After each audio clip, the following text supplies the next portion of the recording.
السلام علیکم ناظرین، welcome back to my channel. اللہ تعالیٰ آپ لوگوں کے لیے آسانیاں پیدا کرے اور آپ کو دوسروں کے لیے آسانیاں پیدا کرنے کا سبب بنائے۔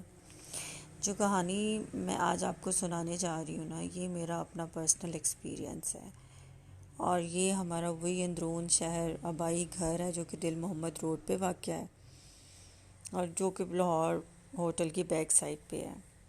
یہ جو ہمارا گھر ہے یہ 3 منزلہ عمارت ہے بیسیکلی۔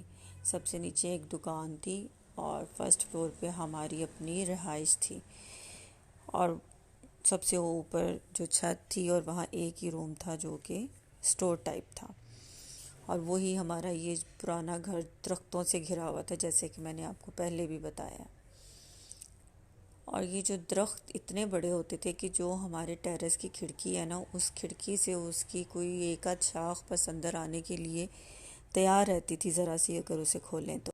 میں رات کو، میرے میٹرک کے پیپرز ہونے والے تھے، تو میں رات کو نہ یوزڈ ہوتی پڑھنے کے لیے، اور دسمبر کی رات تھی۔ آپ کو پتہ ہے کہ دسمبر کی راتیں پن ڈراپ سائلنس ہوتی ہے، اور میں اب پڑھ رہی تھی سکون سے اپنے کمرے میں، اور اپنے کمرے کو میں نے بند کیا ہوا تھا۔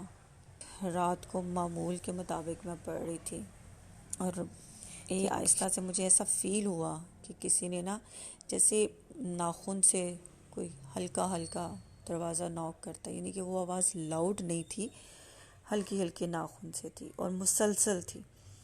میں نے اس کو اگنور کیا، میں اپنی پڑھائی میں لگ گئی۔ میں نے کہا شاید وہی دسمبر کی رات کے ٹھنڈی ہوا کی سنسناہٹ سے دروازہ ہل گیا ہے، یا کوئی بلی گزر گئی ہے، تو میں نے اس کو اتنا زیادہ بادر نہیں کیا، اور میں اپنی پڑھائی میں مگن ہو گئی، اگنور کیا میں نے اس کو۔ لیکن وہ جو نوک تھی ہلکی ہلکی، وہ مسلسل ہوئے جا رہی تھی دروازے پہ، تو اور رات کا تقریباً ٹائم ہوگا 1 بجے کا، اور میں ایک دم، مجھے جو تھا وہ، میں اپسیٹ تو ہو رہی تھی، پریشان تو میں ہو رہی تھی کہ یہ کس چیز کی آواز ہے۔ پہلے ایک دو دفعہ میں نے اگنور کیا، لیکن پھر جب میں نے کہا کہ نہیں یہ تو مسئلہ کوئی کچھ اور ہے، کوئی ہے باہر جو ناک کر رہا ہے، تو میں کافی ایک دم ڈر سی گئی۔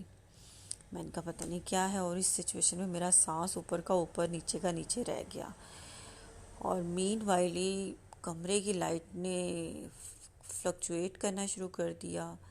ایک دم کمرے کی لائٹ بہت تیز ہو رہی تھی، اور ایک دم بالکل مدھم کی، ایسے لگے جیسے کسی نے کوئی کینڈل جلائی ہوئی ہے، اتنی مدھم سی روشنی تھی۔ یہ ساری سچویشن میں تو مجھے ایسے لگا کہ میرا دل بند ہو گیا، نیچے کی چیز، سانس نیچے ہے اوپر کا اوپر ہے۔ پھر ایک دم میں سمجھ نہیں آ رہی تھی میں کدھر دیکھوں اور کیا کروں۔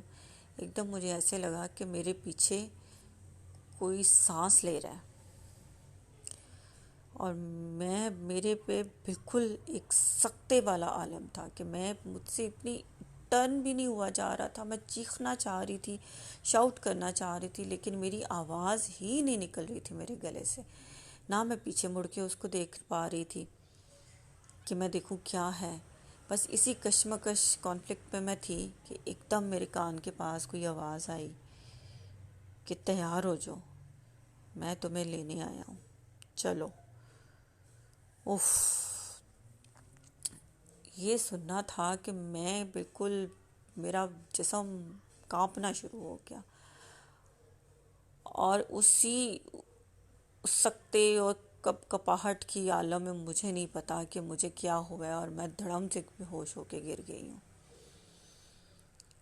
اس کے بعد یہ روٹین تھی میری مدر کی، وہ فجر کی نماز کے لیے اٹھتی تھی، نماز پڑھ کے وہ میرے کمرے میں آتی تھی اور مجھے کہتی تھی کہ دودھ پی لو اور تم سو جو، ساری رات پڑھتی ہو۔ تو کبھی میں پی کے سوتی تھی، کبھی میں دودھ پیے بغیر ہی سو جاتی تھی۔ تو امی کہیں آئی ہوں گی، فجر کے ٹائم آئی، انہوں نے دروازہ نوک کیا، تو دروازہ کہاں سے کھلنا تھا، میں تو اندر بے ہوش پڑی تھی، مجھے تو کوئی ہوش ہی نہیں تھی۔ کافی دیر امی نے آوازیں وغیرہ دی، پھر انہوں نے میرے فادر کو بلایا، فادر نے آئے، انہوں نے بھی بولا۔ دروازہ کھولو، لیکن میں تو کسی اور ہی عالم میں تھی۔ پھر انہوں نے کوئی دروازے کو 2 3 4 دفعہ پش کیا، دھکا دیا، تو وہ پرانے گھروں کی چٹکنیاں جو تھی نا وہ کھل جاتی تھی۔ وہ چٹکنی کھول کے جب انہوں نے دروازہ کھولا اور مجھے دیکھا، میں تو بے ہوش پڑی ہوں۔ وہ لوگ بھی پریشان ہو گئے، انہوں نے مجھے پانی شانی پھینکا، تھوڑی سی میری آنکھیں کھلی، واپس جیسے ہی میں ہوش میں آئی، پھر مجھے وہ سارا سین یاد آیا، میں پھر بے ہوش ہو گئی۔ تو میرے فادر مجھے نا ہاسپٹل لے گئے۔ وہاں پہ انہوں نے جا کے چیک اپ کیا، انہوں نے کہا کہ اس کا بی پی بہت لو ہو گیا ہے، اس نے شاید کھانا نہیں کھایا اور بڑھتی رہی ہے، اس لیے تو انہوں نے مجھے ڈرپ شپ لگا دی۔ ڈرپ شپ لگنے کے تھوڑے دن بعد جب مجھے تھوڑی سی ہوش آئی، میں نے آنکھیں کھولی اور اپنی مدر اور فادر کو دیکھا، تو انہوں نے پوچھا کہ تمہارے ساتھ ہوا کیا ہے؟ تو اس سارے ماحول جب تھوڑا نارملائز ہوا، میں نے دیکھا کہ میرے پاس ہیں، تو میرے اندر تھوڑی ہمت آئی، کیونکہ اس گھر کے اندر جو واقعات ہو رہے تھے اس سے میرے مدر اور فادر دونوں کو آلریڈی بہت سے ڈاؤٹس تو تھے۔ تو پھر میں نے ان کو وہ ساری سٹوری سنائی کہ جو میرے ساتھ رات کو واقعہ ہوا ہے۔ پھر خیر تھوڑی سی ٹریٹمنٹ کے بعد انہوں نے مجھے ہاسپٹل سے ڈسچارج کر دیا، اینڈ آئی ایم لکی کہ میرے مدر فادر نے مجھ پہ بلیو کیا، اور میں نے ان کو یہ کہا کہ میں اب اس گھر میں نہیں رہنا چاہتی ہوں، مجھے اس گھر میں بہت خوف آتا ہے۔ لیکن میرے فادر نے کہا کہ نہیں، یہ تو غلط بات ہوگی اگر ہم اس طرح کی ہیپننگ کے ساتھ یہ گھر کسی کو سیل آؤٹ کر دیں یا دیکھیں۔ تو انہوں نے کہا کہ میں ایک اللہ والے بزرگ ہیں جن کو جانتا ہوں، تو میں ان کو بلا کے لاتا ہوں، تو ان سے ڈسکس کرتے ہیں، وہ دیکھتے ہیں کہ وہ کیا کہتے ہیں۔ تو پھر میرے بابا نے بلایا اس آدمی کو، اور جب وہ بزرگ ہمارے گھر میں آئے اور انہوں نے جو کچھ کیا اور ان کے ساتھ کیا ہوا، یہ میں آپ کو اپنی نیکسٹ ایپیسوڈ میں بتاؤں گی۔ اور مطلب یہ دس از مائی پرسنل ایکسپیرئنس، یہ کوئی فرسٹ سیکنڈ ہینڈ انفارمیشن نہیں ہے، یہ میرا اپنا پرسنل ایکسپیرئنس ہے جو میں نے آپ کے ساتھ شیئر کیا ہے۔